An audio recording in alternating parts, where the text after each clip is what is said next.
ഇല്ല, ഞാൻ ഇത് കമ്മിറ്റിയിൽ ശ്വേത ചേച്ചിയാണ് ആദ്യം കൊണ്ടുവന്നത്. അന്ന് പറഞ്ഞത് 1 കോടി എന്നായിരുന്നു. അത് എഗ്രിമെന്റ് ആയപ്പോൾ 75 ലക്ഷമായി മാറി. 25 ലക്ഷം എവിടെ പോയി എന്ന് എനിക്ക് അറിഞ്ഞൂടാ. എഗ്രിമെന്റ് ആയപ്പോൾ 75 ലക്ഷമായി. പക്ഷെ ഈ ഒരു കാര്യം കൊണ്ടുവന്നപ്പോഴേ ഞാൻ എതിർത്തു. നമ്മുടെ ധാർമ്മികതയ്ക്ക് ചേരുന്നതല്ല ഈ കാര്യം.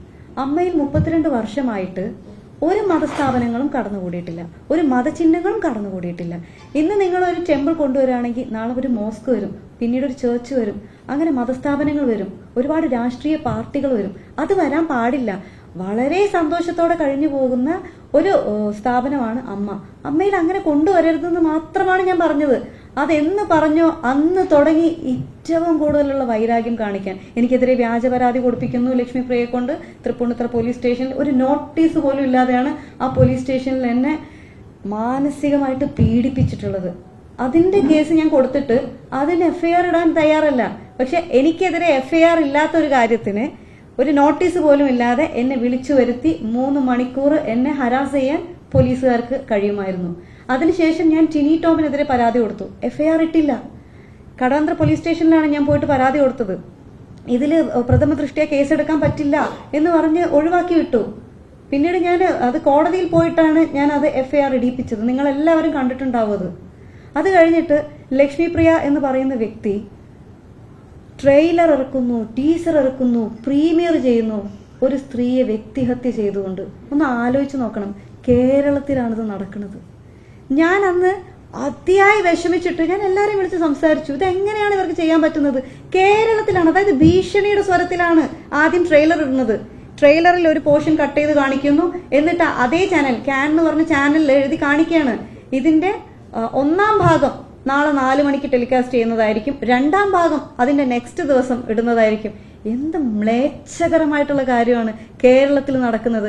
അപ്പൊ ഞാൻ ആലോചിക്കുകയാണ്, ഇങ്ങനെ പറയാൻ അവസരം കേരളത്തിൽ എന്നുണ്ടെങ്കിൽ എത്രയോ പേര് ആണ് ഇവിടെ അനുഭവിക്കാൻ പോകുന്നത്. എത്രയോ ആത്മഹത്യകൾ നമ്മൾ കാണേണ്ടി വരും. കാരണം ഇത്തരത്തില് വ്യക്തിഹത്യ ചെയ്യാൻ പറ്റുന്ന ഒരു സംസ്ഥാനമായിട്ട് എങ്ങനെയാണ് കേരളം മാറുന്നതെന്ന് എനിക്ക് മനസ്സിലാവുന്നില്ല. ഞാൻ അതിനെതിരെ പാലാരിവട്ടം സ്റ്റേഷനിൽ പരാതി കൊടുത്തു. ആ പരാതി ഇപ്പോഴും എടുത്തിട്ടില്ല. അപ്പൊ ഞാൻ ആലോചിക്കുകയാണ്, ലക്ഷ്മിപ്രിയ എന്ന് പറയുന്ന വ്യക്തിക്ക് ഇത്രത്തോളം സ്വാധീനമുണ്ടോ? ഞാൻ കൊടുത്ത പരാതി, ഞാൻ പാലാരിവട്ടം സ്റ്റേഷനിൽ പരാതി കൊടുത്തതിന് ശേഷം ഞാൻ എന്റെ കുറച്ച് മാധ്യമ സുഹൃത്തുക്കളെ അറിയിച്ചിട്ടുണ്ടായിരുന്നു, ഞാൻ പാലാരിവട്ടം സ്റ്റേഷനിൽ പരാതി കൊടുത്തിട്ടുണ്ട് വ്യക്തിഹത്യക്കെതിരെ എന്ന്. അങ്ങനെ കുറച്ച് മാധ്യമ സുഹൃത്തുക്കൾ പാലാരിവട്ടം പോലീസ് സ്റ്റേഷനിൽ വിളിച്ചു ചോദിച്ചപ്പോൾ അവിടുന്ന് പറഞ്ഞത് അങ്ങനെ ഒരു പരാതി അവർ കണ്ടിട്ടില്ല എന്നാണ്. അതിനുശേഷം ഞാൻ നമ്മുടെ ആഭ്യന്തരമന്ത്രി രമേശ് ചെന്നിത്തല സാറിന്റെ നമ്പർ കണ്ടുപിടിച്ച് അദ്ദേഹത്തെ വിളിച്ചു. ഞാനൊരു 15-20 തവണ ഞാൻ റിങ് ചെയ്തിട്ടാണ് വിളിച്ചത്. കാരണം എനിക്ക് എങ്ങനെയെങ്കിലും അദ്ദേഹത്തോട് സംസാരിക്കണമെന്ന് അത്രയ്ക്ക് ഞാൻ ആഗ്രഹിച്ചിട്ടാണ് ഞാൻ വിളിച്ചിട്ട് ഞാൻ അദ്ദേഹത്തോട് സംസാരിച്ചപ്പോൾ അദ്ദേഹം എന്നോട് ചോദിച്ചു FIR ഇട്ടിട്ടില്ലേ എന്ന് ചോദിച്ചു. ഞാൻ പറഞ്ഞു ഇട്ടിട്ടില്ല എന്ന് പറഞ്ഞു. അപ്പോൾ രമേശ് ചെന്നിത്തല സാർ പറഞ്ഞു ഞാൻ വിളിച്ച് സംസാരിക്കാം. അദ്ദേഹത്തിന്റെ ഫോൺ കട്ട് ചെയ്ത് ഒരു 5 മിനിറ്റിന് ശേഷം എന്നെ പാലാരിവട്ടം സ്റ്റേഷനിൽ നിന്ന് എന്നെ വിളിക്കുകയാണ്. എന്നെ CI വിളിച്ചിട്ട് പറഞ്ഞു എന്റെ പേര്, വയസ്സ്, കാര്യങ്ങളെല്ലാം എഴുതിയെടുത്തു, അക്നോളജ്മെന്റ് അയച്ചിട്ടുണ്ട് ഞാൻ പരാതി കൊടുത്തതിന്റെ. അപ്പൊ ഞാൻ ചോദിച്ചു FIR ഇടുന്നില്ലേ സാറിന്? അല്ല, അത് ഞങ്ങൾ 14 ദിവസം ഒന്ന് പ്രിലിമിനറി എൻക്വയറി നടത്തണമെന്ന്. ഒരു പെൺകുട്ടിക്കെതിരെ സ്ലട്ട് ഷേമിങ്ങിന്റെ ഏറ്റവും മാക്സിമം ആണ് ട്രെയിലറും ടീസറും പ്രീമിയറും അടക്കം ചെയ്തു വെച്ചിരിക്കുന്നത്. എന്നിട്ടാണ് പോലീസുകാർ പറയുന്നത് ഇത് പ്രിലിമിനറി എൻക്വയറി നടത്തണമെന്ന്. പ്രഥമ ദൃഷ്ടിയ തന്നെ കേസുണ്ട്. FIR ഇട്ടാൽ എന്താണ് കുഴപ്പം? FIR ഇട്ടിട്ട് കഴമ്പില്ലെങ്കിൽ അത് കളയാലോ. പക്ഷെ പ്രിലിമിനറി എൻക്വയറി മാത്രമാക്കുന്നത് എങ്ങനെയാണെന്ന് എനിക്ക് മനസ്സിലായില്ല. ഒരു സ്റ്റേറ്റിന്റെ ആഭ്യന്തരമന്ത്രി വിളിച്ചു പറഞ്ഞിട്ട് പോലും FIR ഇടാൻ പറ്റാത്ത പോലീസ് സ്റ്റേഷനാണോ കേരളത്തിലുള്ളത്? അപ്പൊ നമ്മൾ ആലോചിക്കേണ്ടിയിരിക്കുന്നു, കേരളത്തിലുള്ള പോലീസ് സ്റ്റേഷനുകൾ എല്ലാം ഇങ്ങനെയാണോ ഇങ്ങനെയല്ലേ എന്ന് നമ്മൾ തീർച്ചയായിട്ടും അറിയണം. ഇപ്പോൾ ഓപ്പറേഷൻ തൂഫാൻ നടക്കുന്നുണ്ട്. എനിക്ക് ആഭ്യന്തരമന്ത്രിയോടുള്ള റിക്വസ്റ്റ് ആണ്, ഓപ്പറേഷൻ തൂഫാനോടൊപ്പം തന്നെ ചെയ്യേണ്ട ഒരു പ്രധാന കാര്യമാണ് സാധാരണക്കാര് പോലീസ് സ്റ്റേഷനിൽ പരാതിയുമായിട്ട് വരുന്ന സമയത്ത് ആ പരാതി എടുക്കുന്നുണ്ടോ? അല്ലെങ്കിൽ പരാതിക്കാർക്ക് സ്വാധീനവും പണവും ഒന്നും ഇല്ലാന്നുണ്ടെങ്കിൽ അവരുടെ പരാതി എടുക്കില്ലേ? ആരോപണ വിധേയരായിട്ടുള്ളവരെ സഹായിക്കാനാണോ പോലീസ് സ്റ്റേഷൻ പ്രവർത്തിക്കുന്നത് എന്നുള്ളത് ഓപ്പറേഷൻ തൂഫാനോടൊപ്പം തന്നെ അല്ലെങ്കിൽ അതിന് മുകളിൽ പ്രാധാന്യം അർഹിക്കുന്ന ഒരു കാര്യമാണ്.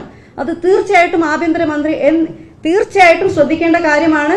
ഓപ്പറേഷൻ തൂഫാനോടൊപ്പം എല്ലാ പോലീസ് സ്റ്റേഷനുകളിലും കൃത്യമായിട്ട് കേസ് എടുക്കുന്നുണ്ടോ, കേസ് രജിസ്റ്റർ ചെയ്യുന്നുണ്ടോ, പരാതിയുമായിട്ട് വരുന്ന സ്ത്രീകളെ അപമാനിക്കുന്നുണ്ടോ എന്നുള്ള കാര്യം വ്യക്തത വരുത്തേണ്ടതാണ്, അത് അന്വേഷിക്കേണ്ടതാണ്. ആഭ്യന്തരമന്ത്രി വിളിച്ചു പറഞ്ഞാൽ പോലും കേൾക്കാത്ത പോലീസാണോ ഇവിടെ ഉള്ളത് എന്നുള്ളത് അത്ഭുതപ്പെടുത്തുന്ന കാര്യമാണ്, ഭയപ്പെടുത്തുന്ന കാര്യമാണ്. ഞാൻ ഇതേ വിഷയം തൃക്കാക്കര മണ്ഡലത്തിലെ MLA ആയിട്ടുള്ള ഉമാ തോമസ് മാമുമായിട്ട് സംസാരിച്ചു. അതുപോലെ തന്നെ മിനിസ്റ്റർ ബിന്ദു കൃഷ്ണ മാമുമായിട്ട് സംസാരിച്ചു. പക്ഷെ എനിക്ക് ഇതുവരെ ഒരു നീതിയും കിട്ടിയിട്ടില്ല. അപ്പൊ എനിക്ക് നീതി കിട്ടുന്നത് കോടതിയിൽ പോകുമ്പോൾ മാത്രമാണ്. കോടതിയിൽ മാത്രം വിശ്വസിക്കാൻ പറ്റുന്ന ഒരവസ്ഥയിൽ ഒരു പൗരന് ജീവിക്കേണ്ടി വരുന്ന ഒരു അവസ്ഥ ആലോചിച്ച് നോക്കും. അപ്പൊ പിന്നെ പോലീസ് സ്റ്റേഷൻ എന്തിനാണ്? നമുക്ക് ഡയറക്റ്റ് കോടതിയിൽ പോയിട്ട് പരാതി കൊടുത്താൽ പോരെ, പിന്നെ എന്തിനാണ് പോലീസ് സ്റ്റേഷൻ? എനിക്ക് മനസ്സിലാവണില്ല അത്. അതുപോലെ തന്നെ മറ്റൊരു വിഷയം, എന്നെ ജിഹാദി എന്ന് വിളിച്ചു. ഞാൻ പ്രൊഡക്ഷൻ കൺട്രോളർ ഉൾപ്പെടെ ടിനി ടോമിന്റെ ഡ്രൈവർ ഉൾപ്പെടെ മതം മാറ്റാൻ ശ്രമിച്ചു എന്ന് പറയുന്നു. എന്നെ ഡബിൾ ഡാഡി സിൻഡ്രോമാണ് എനിക്കിന്ന് മെസ്സേജ് അയക്കുന്നു. 17 പേരടങ്ങുന്ന എക്സിക്യൂട്ടീവ് കമ്മിറ്റിയുടെ വാട്സപ്പ് ഗ്രൂപ്പിലാണ് അയച്ചത്. അന്നത് സ്ത്രീവിരുദ്ധതയാണ് അയച്ചതെന്ന് പറയാൻ അന്ന് അവിടെ ഒരു പ്രസിഡന്റും ഉണ്ടായിരുന്നില്ല, മറ്റ് എക്സിക്യൂട്ടീവ് മെമ്പേഴ്സും ഉണ്ടായിരുന്നില്ല. വുമൺ കാർഡ് എപ്പോഴും പറയുന്ന ആളുകൾ ശ്രദ്ധിക്കണം. വുമൺ കാർഡ് പറയേണ്ടത് അത് പ്രിവിലേജ്ഡ് ആയിട്ടുള്ള ആളുകളല്ല പറയേണ്ടത്. സ്ത്രീകൾക്ക് കിട്ടേണ്ട അർഹതയുള്ള സ്ത്രീകൾക്ക് കിട്ടേണ്ട പരിഗണന കിട്ടാതിരിക്കുന്ന സ്ത്രീകൾക്ക് വേണ്ടിയിട്ടാണ് ഇത് പറയേണ്ടത്. പ്രിവിലേജ്ഡ് ആയിട്ടുള്ള ആളുകൾ രക്ഷപ്പെടാൻ വേണ്ടിയിട്ടല്ല അത് പറയേണ്ടത്. അന്ന് ഒരാളും പറഞ്ഞില്ല ടിനി ടോം പറഞ്ഞത് മോശമാണ്, അങ്ങനെ പറയരുത് എന്ന്. മറ്റൊരു വനിതാ അംഗം എക്സിക്യൂട്ടീവ് കമ്മിറ്റിയിലുണ്ടായിരുന്നു. അവർ മെയ് 12 ഒരു പരാതി കൊടുത്തിട്ട് ആ പരാതി പോലും എടുത്തിട്ടില്ല. അശ്ലീലമാണ് വിളിച്ചു പറഞ്ഞത്. അതിന് സാക്ഷി പറഞ്ഞ ആളാണ് ഇവിടെ ഇരിക്കുന്ന മായ ചേച്ചി. ജനറൽ ബോഡിയിൽ വന്ന് മായ ചേച്ചി സാക്ഷി പറഞ്ഞിട്ടുണ്ടായിരുന്നു. ഇത്രയും കാര്യങ്ങൾ നടന്നിട്ട് പോലും ഒരു ആക്ഷൻ എടുത്തിട്ടില്ല. ആരോപണ വിധേയനായിട്ടുള്ള ആ പുരുഷനെ ഒന്ന് മാറ്റി നിർത്താൻ പോലും പ്രസിഡന്റ് തയ്യാറായിട്ടില്ല. എവിടെയാണ് സ്ത്രീ സമത്വം? അവിടെ എവിടെയാണ് സ്ത്രീകൾക്ക് വേണ്ടി സ്ത്രീകളിന്റെ എന്നൊക്കെ പറയുന്ന ആളുകൾ അത് ചെയ്യണം. അപ്പൊ പറയുന്നതൊന്നും പ്രവർത്തിക്കുന്നത് മറ്റൊന്നും ആവരുത്. ഇങ്ങനെയൊക്കെ സംഭവിച്ചിട്ടും ഞാൻ പോലീസ് സ്റ്റേഷനിൽ പോയി കംപ്ലൈന്റ് കൊടുത്തു, കംപ്ലൈന്റ് എടുത്തില്ല. അവസാനം ഞാൻ കോടതിയിൽ പോയി FIR ഇടാൻ പറഞ്ഞു. പ്രഥമ ദൃഷ്ട്യാ കേസ് എടുക്കാൻ പറ്റുന്ന തെളിവുകൾ ഉള്ളത് തന്നെയാണ് അൻസിബ ഹസൻ കൊടുത്ത പരാതി എന്ന് കോടതി പറയുകയും FIR ഇടാൻ നിർദ്ദേശിക്കുകയും ചെയ്തു. അതിനുശേഷം കമ്മീഷണർ മീഡിയയോട് സംസാരിക്കുന്ന ഒരു വീഡിയോ ഞാൻ കണ്ടു. എനിക്ക് ഭയങ്കര വേദനയാണ് ആ വീഡിയോ കണ്ടിട്ട് തോന്നിയത്. അദ്ദേഹം പറഞ്ഞത് അത് അവർ തമ്മിൽ അങ്ങോട്ടും ഇങ്ങോട്ടും പരാതികളും കൗണ്ടർ പരാതികളും ഉണ്ടായിരുന്നു. എന്ത് പരാതി, എന്ത് കൗണ്ടർ പരാതി എനിക്കറിയില്ല. ഞാൻ ശ്രീ ടിനി ടോമിനെതിരെ കൊടുത്ത ഒരു പരാതിയെ എനിക്കറിയുള്ളൂ. കമ്മീഷണർ വീണ്ടും പറയുന്നുണ്ട് ഇത് അമ്മ സംഘടനയിൽ ഒരു പ്രശ്നമാണ്, അത് അവരവിടെ തീർപ്പാക്കിയതാണ്. ആര് പറഞ്ഞു തീർപ്പാക്കിയെന്ന്? അങ്ങനെ ഒരു പ്രശ്നം അമ്മ സംഘടനയ്ക്കകത്ത് തീർപ്പാക്കിയിട്ടേ ഇല്ല. കമ്മീഷണർക്ക് എങ്ങനെയാണ് അങ്ങനെ പറയാൻ പറ്റുന്നത്? അതുപോലെ പറയുന്നത്, റിപ്പോർട്ടിൽ പറയുന്നത് ടിനി ടോം അത് തമാശയ്ക്ക് പറഞ്ഞതാണ് ജിഹാദി എന്നും ഒരു വ്യക്തിക്ക് ഡബിൾ ഡാഡി സിൻഡ്രം ആണെന്നും ആ വ്യക്തിക്ക് മറ്റുള്ള പലരുമായിട്ടും പല രീതിയിലുള്ള ബന്ധങ്ങളുണ്ടെന്ന് പറയുന്നതൊക്കെ തമാശയായിട്ട് കാണാനാണോ പോലീസ് ഇവിടെ ഇരിക്കുന്നത്? അത് തമാശയാണെന്ന് എങ്ങനെയാണ് പോലീസുകാർക്ക് പറയാൻ പറ്റുന്നത്? അപ്പൊ സിറ്റി പോലീസ് കമ്മീഷണർ അത് പറഞ്ഞതിൽ എനിക്ക് ഭയങ്കര വിഷമമുണ്ട്. ഇതാണോ നീതി എന്ന് എനിക്ക് അറിയില്ല. ഇത് നീതി അല്ല, അനീതിയാണ് ഇവിടെ നടന്നുകൊണ്ടിരിക്കുന്നത്.